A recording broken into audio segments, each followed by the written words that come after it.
Ma'am, আজকে তোমার তো গান আছে। তুমি তো জানো আমাকে গান করার জন্য আগে কফি শপে গিয়ে গলাটাকে ঠিক করে নিতে হয়। আমি কফি শপ থেকে ঘুরে আসছি, তুমি এখানে চুপ করে বসে থাক।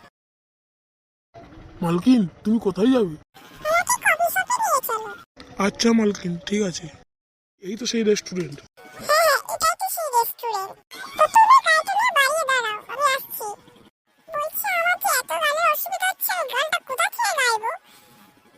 বলছি দিদি, আমি কি একটা গান বলে দেবো? কি গান বলো শুনি? বলছি ম্যাডাম, গানটা কি গাইবো? হ্যাঁ, তুমি গানটা গাও, আমার কোনো অসুবিধা নেই, গানটা তো আমার শুনতে হবে। পোন মারা মারা মারা পোন, এই পোন মারা মারা পোন। ম্যাম, গানটা ঠিক আছে? ও, এমন গান আমি কোনোদিনই শুনিনি, কি সুন্দর গান। বলছি আপনার রিহার্সালে এই গানটাই গাইবেন। তো কালকে আমি স্কুলে এই গানটা গাইবো, আজকে রিহার্সাল করে নেবো, কালকে তুমি অবশ্যই করে টিভিতে দেখে নেবে। ম্যাডাম, সবাই তো চলে এসছে, কই গানটা গান এবার। হ্যাঁ, গাইছি, ফোনটা করে নি। ঠিক আছে ম্যাডাম, তাড়াতাড়ি চালু করুন। পোন মারা পোন, হে পোন মারা পোন।